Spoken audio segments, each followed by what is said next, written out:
A square, B square, A plus B whole square. Tom and Jerry war, Ricky Eta, Pinado. तो चलिए चलते हैं class की ओर। हमारा जो सीरीज चल रहा है 10th क्लास का exercise 3 quadratic equation in one variable. इस सीरीज में हम पहुंच गए थे एक्सरसाइज 3 में, चैप्टर 3 का क्वाड्रेटिक इक्वेशन है। तो यहाँ पे हमने देख लिया था कुछ सॉल्यूशंस, जिसको हम कौन से मेथड से सॉल्व कर रहे थे, कंप्लीट स्क्वायरिंग मेथड से। इसके साथ ही हमने एक डिफरेंट टाइप का क्वेश्चन देखा था। अब बारी आती है वर्ड्स प्रॉब्लम की। तो वर्ड्स प्रॉब्लम को सॉल्व करना सबसे इजी होता है, लेकिन इसमें सबसे डिफिकल्ट ये होता है कि वर्ड्स प्रॉब्लम को हमें अरेंज करना पड़ता है इक्वेशन फॉर्म में। अब इक्वेशन फॉर्म में अरेंज करेंगे तो वहाँ पे आपको समझना होगा क्वेश्चन। क्वेश्चन को कैसे समझेंगे? तो क्वेश्चन खुद ही, मैथ्स एक ऐसा सब्जेक्ट है, मैं कहता हूँ अगर मैथ्स से आप थोड़ा सा अटैच होंगे, उसको अटेंशन देंगे, तो मैथ्स खुद ही खुद बताएगा कि मुझे सॉल्व कैसे करना है, समझना कैसे है। आप अपने एक्सरसाइज 3 का जो पेज नंबर 83 में है, आप देखेंगे वर्ड्स प्रॉब्लम में जो क्वेश्चन नंबर 3 है एक्सरसाइज 3 का, वहाँ पे क्या लिखा हुआ है क्वेश्चन खुद ही बताएगा। क्वेश्चन को समझना है और की पॉइंट को पकड़ना है आपको। की पॉइंट को आप जैसे ही आप पकड़ लेते हैं, आपका आधा क्वेश्चन सॉल्व। तो क्वेश्चन को आप 2 से 3 बार अच्छे से रीड कीजिए और उसको सोचिए, समझिए कि क्वेश्चन आपसे कहना क्या चाहता है। जैसे ही समझ में आएगा, आपने कर लिया सॉल्व। देखो भाई क्वेश्चन क्या कह रहे हैं, find 2 consecutive positive natural number. देखो भाई क्लियर है, find 2 consecutive positive natural number. यहाँ पर पहले ही क्लियर हो गया, 2 पॉजिटिव नेचुरल नंबर हैं। Natural number, positive natural number मतलब ऐसा नंबर जिसको हम काउंटिंग में कर सकते हैं, 2 नंबर से। फिर इसमें की पॉइंट है कंसेक्यूटिव। तो पहले ये चीज आपको क्लियर होना चाहिए। हिंदी मीडियम में तो ये बहुत ही इजीली दिया गया है, 2 लगातार आने वाले क्रमागत लगातार, मतलब 2 क्रमागत संख्याओं का वर्ग का सम, मतलब उसको प्लस करने पर क्या हो रहा है, 365। तो हिंदी बुक में यहाँ पर 85 है, ध्यान देना। 2 टाइप के क्वेश्चन बन सकते हैं हिंदी बुक में, यही चीजें दिया गया है 85। ठीक है, 2 क्रमागत संख्याओं के वर्ग का योग 85 है। और आपके इंग्लिश मीडियम बुक में दिया गया है क्या, find 2 consecutive natural number whose sum of square is 365। मैं आपको यहाँ पे एक्सप्लेन करूंगा 365 लेकर के आपको सॉल्व करना है क्या, 85 को लेकर के सॉल्व करना, जो मैं आपको डिस्क्रिप्शन में दे दूंगा उस क्वेश्चन, उससे लेकर के सॉल्व करके आप मुझे कमेंट बॉक्स में बताएंगे कि उसका आंसर क्या है। पहले क्वेश्चन के की पॉइंट को समझते हैं और क्वेश्चन को अरेंज कैसे करना है ये सीख लेते हैं। क्वेश्चन है सेज, आपको क्वेश्चन कह रहा है find 2 consecutive positive natural number sum of whose square is 365। Clear, यहाँ पर क्लियरली आपको पढ़ करके समझ में आ रहा होगा जो क्वेश्चन। ठीक है, तो यहाँ से हम लेते हैं लेट नंबर भी, दो जो नंबर है फर्स्ट नंबर। ठीक है, फर्स्ट नंबर अगर मैं ले लेता हूं x, तो हमारा जो सेकंड नंबर बनेगा वो क्या बनेगा भाई, इसके बाद लगातार तो 5 के बाद क्या आता है 6, 6 के बाद क्या आता है 7, 7 के बाद क्या आता है 8। तो 5 के बाद ये 6 बना कैसे, 5 + 1, 6 के बाद 7 कैसे बना, 6 + 1, 8 कैसे बना, 7 + 1। तो देखो अगर पिछले नंबर में मैं 1 प्लस कर दूं, 1 ऐड कर दूं, तो मेरा क्या होता है, नेक्स्ट आने वाला नंबर बन जाता है। इसे ही कहा जाता है क्या, consecutive number. Consecutive number clear हो गया। अब कंसेक्यूटिव लगातार वाले नंबर क्लियर हो गए हैं, तो सेकंड नंबर मेरा क्या हो जाएगा, x + 1। क्वेश्चन में आ जाइए। अब क्वेश्चन क्या कह रहा है, अकॉर्डिंग टू द क्वेश्चन, प्रश्नानुसार, हिंदी मीडियम वाले ध्यान देंगे। तो क्या हो जाएगा, इसका स्क्वायर प्लस इनका स्क्वायर, दोनों मिलकर क्या बन रहा है 365। दोनों मिलकर क्या बन रहे हैं 365। क्लियर है। 365 बनने के बाद आप क्या कीजिए, इसको सॉल्व कर लीजिए। तो x² प्लस x², ये देखो ये आइडेंटिटी में ब्रेक डाउन होगा, x + 1 a + b, x² plus 2x plus 1² is equal to 365। Clear है। फिर यहां से आपका क्या हो जाएगा, x² प्लस x², तो यहाँ से इन दोनों को प्लस कर देते हैं direct, x 2x² plus 2x + 1 is equal to 365। Transfer कर दो भाई, इसको इधर लेकर आइए, 2x² plus 2x plus 1 minus 365 is equal to 0। फिर सॉल्व करेंगे, 2x² प्लस 2x माइनस हो जाएंगे, फिर यहाँ पर बड़ा है तो माइनस 364 इज इक्वल टू 0। सभी को ध्यान से देखेंगे, इसके पास भी 2, इसके पास भी 2, इसके पास भी 2। 2 को मैं क्या लूँगा, कॉमन। चलिए ले लेते हैं कॉमन, तो 2 हो गया आपका x² प्लस x माइनस, मैं यहाँ से फिर 2 से 2 1 जा 2, 2 8 जा 2 2 जा इज इक्वल टू 0। अब ये 2 जो है इधर ट्रांसफर करूँगा तो क्या बन जाएगा, 0 बन जाएगा। ये रोल जो बनाऊंगा ये सारी चीज़ें समझने के लिए आपको अपने कॉपी में नोट डाउन नहीं करना है, ठीक है। अब यहाँ से क्या करेंगे, आपका इक्वेशन मिला x² plus x minus 182 is equal to 0। अब इतना आने के बाद आप ध्यान देंगे, बहुत से बच्चे कंफ्यूज हो जाते हैं। वर्ड्स प्रॉब्लम में आपको ये नहीं बोला गया है कि आपको उसको कंप्लीट स्क्वायरिंग मेथड से बनाना है। आपके पास 3 मेथड्स अवेलेबल है। फर्स्ट मेथड आपका क्या है, स्प्लिटिंग मेथड, जिसको फैक्टराइज मेथड कहा जाता है या गुणनखंड विधि कहा जाता है। सेकंड आपका क्या है, कंप्लीट स्क्वायरिंग मेथड, वर्ग समीकरण विधि। थर्ड आपका क्या है, फॉर्मूला मेथड, जिसे सूत्र विधि या श्रीधराचार्य विधि भी कहा जाता है। तो आप ये इक्वेशन मिलने के बाद आपको जो मेथड सही लगे उस मेथड से बना सकते हैं। हम इसे बनाकर देखेंगे स्प्लिटिंग मेथड में। स्प्लिटिंग मेथड में क्या होता है, जो आपका कांस्टेंट होता है उसको हमें ऐसे तोड़ना होता है कि मल्टीप्लाई करने से 182 हो जाए और प्लस और माइनस करने से क्या बन जाए, ये क्या लिखा हुआ है 1। x का कोफिशिएंट क्या है 1 + 1। अब इसको सोचने के लिए हमारे पास टाइम तो होता नहीं है, तो इसको हम क्या करेंगे, फैक्टराइज करके देखते हैं कि 82, तो ये क्या हो जाएगा, फैक्टराइज करेंगे 2 9 जा 18, 2 1 जा 2, फिर क्या हो जाएगा 7, तो 7 1 जा 7 3 जा, तो यहाँ से क्या है 13। अब यहाँ से देखिए इन दोनों को मल्टीप्लाई करेंगे तो क्या बनेगा 14 और इसके क्या किए 13। तो ये देखो ये दो नंबर ऐसे होंगे, 13 और 14 को मैं मल्टीप्लाई करूंगा तो मुझे क्या मिलेगा 182। अब यहाँ से ध्यान देंगे 182 माइनस में है और यहाँ से 14 × 13 करूँगा और यहाँ से 14, ठीक है, और माइनस 13 करूँगा तो यहाँ से क्या हो जाएगा 1 मिलेगा, मुझे क्या मिलेगा +1। तो यहाँ पर माइनस एक नंबर हमारा क्या होना चाहिए, निगेटिव होना चाहिए। तो ये चीज़ आप ध्यान में रखेंगे कैसे आपको स्प्लिटिंग मेथड में फाइंड करना है। x², फिर ये क्या हो जाएगा plus 14x minus 13x minus 182 is equal to 0। Clear है। अब यहाँ से देखेंगे इन दोनों में कंपेयर करेंगे, इन दोनों में कंपेयर करेंगे, दोनों के पास क्या है कॉमन, x बाहर हुआ प्लस 14, दोनों के पास क्या है माइनस, यहाँ से 13 बाहर हुआ x और यहाँ से माइनस बाहर हो चुके हैं, अंदर बचा प्लस। 13 से 182 को डिवाइड करेंगे तो आएगा 14 इज इक्वल टू 0। यहाँ से फिर हम क्या करेंगे x plus 14 x minus 14 x minus 13 is equal to 0। अब यहाँ आपको क्या करना है, 1 टाइम x प्लस 14 को 0 लेना है, then x is equal to minus 14। अब ध्यान देंगे आपके क्वेश्चन में पहला कहा गया है पॉजिटिव नेचुरल नंबर, तो ये तो नेगेटिव है, नेगेटिव है मतलब एक्सेप्टेबल नहीं है, तो ये क्या लिखेंगे आप नॉट एक्सेप्टेबल, ठीक है। सेकेंड यहाँ से क्या x minus 13 is equal to 0, तो x का वैल्यू कितना है 13। फर्स्ट नंबर आपका क्या हुआ 13, देन सेकेंड नंबर आपने क्या लिया था भाई, second number is equal to x plus 1 is equal to 13 plus 1 equal to 14। Second number क्या है 13। So our number is 13 and 14। Clear है। उम्मीद करता हूँ बहुत अच्छे से समझ में आया होगा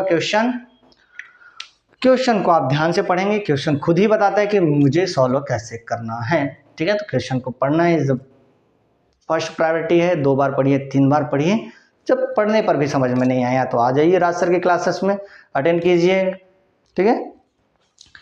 अब यहाँ से हम देखेंगे क्वेश्चन नंबर 4। चलो भाई क्वेश्चन रीड कीजिए, आपको समझ में आ जाएगा क्वेश्चन नंबर 4 क्या रहा है, सॉल्व कैसे करेंगे। देखो क्वेश्चन नंबर 4 बोल रहा है आपको द प्रोडक्ट ऑफ टू, देख लिए प्रोडक्ट यहाँ पे होता है मल्टीप्लाई, क्या होता है मल्टीप्लाई, क्लियर हो गया। The product of two consecutive natural number is 20, find the number. Clear है, क्वेश्चन आपको बता ही रहा है कि भाई क्या करना है। दो नेचुरल नंबर है वो भी कंसेक्टिव है, उसका मल्टीपल करेंगे तो आंसर क्या हो जाता है 20 हो जाता है, सिंपल सा। तो ये आपका हो गया question number 4। Question number late that number, माना कि वो नंबर क्या है 20 है। तो फर्स्ट नंबर ले लेते हैं कंसेक्टिव में, तो आपका हो जाएगा भाई first number is equal to x, then second number is equal to x plus 1। According to question हमसे बोल रहा है भाई कि दोनों का प्रोडक्ट x प्लस 1 आपका हो जाता है 20। तो चलिए भाई कर देते हैं मल्टीप्लाई। x, अच्छा प्रोडक्ट बोला गया तो मल्टीप्लाई होगा ना, प्लस क्यों लगा रहे हैं, x square plus x is equal to 20। इसको ट्रांसफर कर लीजिए, x square plus x minus 20 बन गया आपका क्वाड्रेटिक इक्वेशन। क्या बन गया, क्वाड्रेटिक इक्वेशन बन गया। अब आप यहाँ पे स्प्लिटिंग मेथड लगा लीजिए, आपको स्प्लिटिंग मेथड से नहीं सॉल्व हो रहा है, आप कंप्लीट स्क्वायर मेथड लगा लीजिए, सॉल्व नहीं हो रहा है आप फार्मूला मेथड लगा दीजिए। तो यहाँ पर देखिए जब तक बनेगा आप स्प्लिटिंग मेथड ही यूज़ कीजिएगा, अब आगे आपसे नहीं होता तब जाकर के आप दूसरे मेथड में जाइएगा।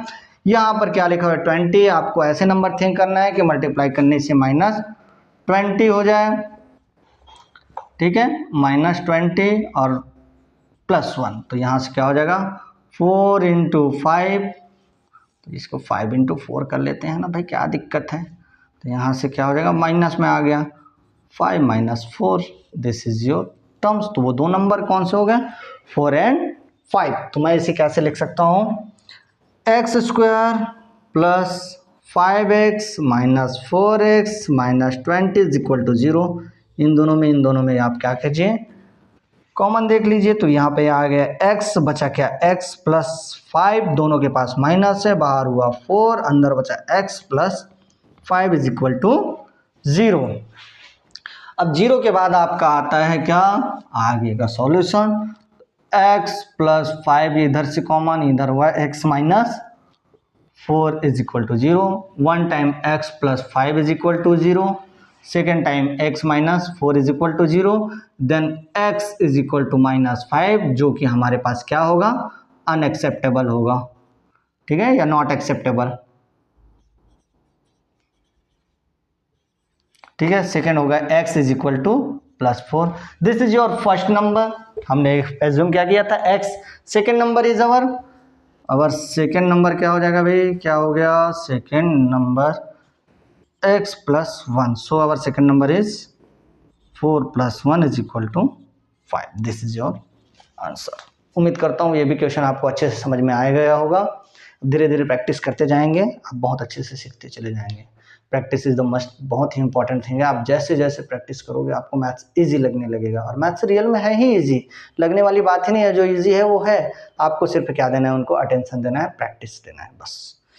Question number 5, find two number whose sum is 48 and the product is 432। देखो भाई यहाँ पर दो चीजें दिया गया है, दो नंबर्स है जिसका सम करने से क्या हो रहा है 48 हो रहा है, और जिसको क्या करने से मल्टीप्लाई करने से क्या हो रहा है आपका 432 हो रहा है। ध्यान में रखना 432, ये आपका हो गया क्वेश्चन नंबर 5। क्वेश्चन है says find two numbers whose sum is, दो नंबर है तो मैं यहाँ पर दो चीजें गैस करूंगा, दो नंबर है तो यहाँ पर let that number is x and y, ठीक है। अब according to question x plus y is equal to 48, तो यहाँ पे किसी एक का वैल्यू आपका क्या हो जाएगा, जैसे कि y का वैल्यू ले लेते हैं, y का वैल्यू अगर मैं ले लेता हूँ क्या, तो y का वैल्यू आपका क्या हो जाएगा 48 minus x, it means second number आपका क्या हो जाएगा 48 minus x. First number is x and second number is Why? If according to question we saw the x plus y is equal to 48, then y is equal to 48 minus x. Then अब हमारा question क्या हो जाएगा भाई, यहाँ से दूसरा condition क्या दिया गया, x into y is equal to 432. अब यहाँ से हम क्या करेंगे, x के वैल्यू को मैं यहाँ क्या करूँगा, पुट कर दूंगा. इक्वेशन ले लेते हैं, क्या दिक्कत है, इक्वेशन 1 इक्वेशन 2. तो यहाँ पर समीकरण 1 से y के वैल्यू को समीकरण 2 में रखने पर तो यहाँ से आपका क्या हो जाएगा, x into 48 minus x is equal 432. अब यहाँ से आप सॉल्व करेंगे, अंदर मल्टीप्लाई करेंगे, 48x minus x square is equal to 430. यहाँ तक सबको क्लियर हो जाना चाहिए. अब इसे मैं ट्रांसफ़र करूँगा इस साइड, तो यहाँ बचेगा क्या, 0. एक्स स्क्वायर इधर आ गया, माइनस 48 आ गया, और यहाँ से आ गया प्लस 432. बन गया आपका quadratic equation. Quadratic equation solve होने के बाद, क्वाड्रेटिक इक्वेशन मिलने के बाद आपके पास कोई समस्या नहीं होना चाहिए सिवाय इसके कि उसको हमें सॉल्व करना है. ठीक है, क्योंकि सबसे पहला काम क्या होता है, हमें इक्वेशन बनानी. इक्वेशन बना मतलब क्वेश्चन क्या हो गया, ऑलरेडी सॉल्व. यहाँ से फिर आपका हो जाएगा x square minus 48x plus 432 is equal to 0. अब यहाँ पे आपको मिलता है एक क्वाड्रेटिक इक्वेशन जिसमें आपको थिंक करना होगा कि अगर स्प्लिटिंग मेथड यूज़ करेंगे या फैक्टराइज मेथड यूज़ करेंगे, तो आपको सोचना है, समझना है कि ये जो आपका दिया गया 432, इसको आप दो नंबर ऐसे थिंक करेंगे जिसको मल्टीप्लाई करने से क्या आ जाए, 48 आ जाए, और सॉरी मल्टीप्लाई करने से 432 आ जाए, और प्लस माइनस करने से 48 आ जाए. अब सोच कर बताएंगे मुझे वो नंबर क्या है, कमेंट में बता सकते हो. ठीक है, अब अगर आपके पास सोचने के लिए टाइम नहीं है, सॉल्यूशन करने के लिए टाइम नहीं है, तो टाइम वेस्ट नहीं करना है, डायरेक्ट आपको लगा लेना है कंप्लीट स्क्वायरिंग मेथड. वो आपको बड़ा लग रहा है तो चलो देखते हैं इसको हम कैसे सॉल्व करेंगे. तो यहाँ से हमने क्या यूज़ किया था, 432 कर लीजिए फैक्टराइज. फैक्टराइज करेंगे तो यहाँ से क्या हो जाएगा, 2 2 जा 4, 2 1 जा 2, 2 6 जा 12, देन 2 1 जा 2, 2 0, 2 8 जा 16, 2 5 जा 2 4 जा, फिर यहाँ से क्या हो जाएगा, 2 2 2 जा 4, 2 7 जा. ठीक है भाई, यहाँ तक आ गए. अब यहाँ फिर आ गया क्या, 3 9 जा 3 3 जा 3 1 जा. अब यहाँ से हम कैसे पता करेंगे क्या होगा, कैसे होगा, तो यहाँ से आप देखेंगे भाई, आपको 2 2 जा 4, 4 3 जा 12. अब देखो कितना हो गया, 3 3 जा 9, और ये बचा 4, तो 9, देखो 2 2 जा 4, 4 3 जा 12, 2 2 जा 4, 4 6 जा 2 2 जा 4, 3 3 जा 9, 9, तो ये हो गया 36. तो ये दो नंबर आपको मिलेंगे, 36 एंड 12. क्या मिलेंगे, 36 एंड 12. अब 36 एंड 12 को आप क्या कर लीजिए, प्लस करेंगे तो क्या हो जाएगा, 48 हो जाएगा. जब मल्टीप्लाई करेंगे तो क्या हो जाएगा, 430. ये चीज़ें आप ध्यान रखेंगे. ऐसे भी आप कर सकते हैं, या आप फैक्टराइज मेथड नहीं करना चाहते तो आप कंप्लीट स्क्वायरिंग मेथड भी यूज़ करना चाहते हैं, क्योंकि कंप्लीट स्क्वायरिंग मेथड तो आप सीख ही चुके हो. तो इसको हम कैसे ब्रेक डाउन करेंगे, x square minus 12x minus 36x is plus 432 is equal to 0. दोनों में कॉमन क्या है आपका, कॉमन होगा x, यहाँ से क्या हो जाएगा, x माइनस 12. अब यहाँ से माइनस आ जाएंगे 36, अंदर बचा x minus 12 is equal to 0. दोनों में कॉमन आपका क्या है, x माइनस 12, फिर आपका x minus 36 is equal to 0. इतना होने के बाद आपको क्या करना है, एक बार x माइनस 12 को यहाँ पर क्या करना है, यहाँ पे आपका कॉमन लेंगे, यहाँ से माइनस कॉमन होगा. ठीक है, अब माइनस कॉमन हुआ, माइनस कॉमन हुआ, या ये हो गया आपका, अब ये हो गया x माइनस, ये 0 हो गया, x minus 36 is equal to 0. अब यहाँ से आपका क्या हो जाएगा, x का वैल्यू हो जाएगा ट्रांसफ़र करेंगे तो 12 और दूसरा हो जाएगा x, यहाँ पर माइनस है ना, सॉरी, चलो ठीक है, इज इक्वल टू 36। तो वो दोनों नंबर क्या हैं, 36 एंड 12। क्वेश्चन को आप ध्यान से पढ़ेंगे, क्वेश्चन आपको बताता है भाई कि क्वेश्चन सॉल्व कैसे करना है, ठीक है। इजीली तरीके से देखो कितने आसानी से ये सारे क्वेश्चन क्या हो रहे हैं, सॉल्व हो रहे हैं। अब देखो यहाँ पर मैंने आपको 3, 4, 5 क्वेश्चन मैंने सॉल्व कर दिए हैं। 6, 7, 8 क्वेश्चन, 3 क्वेश्चन आप लोगों के लिए वर्क रहेगा। उसके आगे के क्वेश्चन को हम अगले वीडियो में आपको सॉल्व करके बताएंगे। तो मैं यहाँ पर चाहूँगा कि आप सिर्फ 6, 7, 8 नहीं, बाकी के जितने क्वेश्चन होते हैं सभी क्वेश्चन को सॉल्व करें और मुझे कमेंट में बताएं कि आपसे कौन सा क्वेश्चन सॉल्व नहीं हो रहा है। जो क्वेश्चन आपसे सॉल्व नहीं होगा मैं उसी क्वेश्चन का वीडियो लाऊंगा जिससे आपके लिए हेल्पफुल रहे। तो ये जो वीडियोस बने हैं इसको आप देखिए, समझिए और प्रैक्टिस कीजिए। फिर मिलेंगे एक नए वीडियो के साथ, नए चैप्टर्स के साथ नेक्स्ट वीडियो में। तब तक के लिए पढ़ते रहिए, मस्त रहिए, स्वस्थ रहिए। जय हिंद।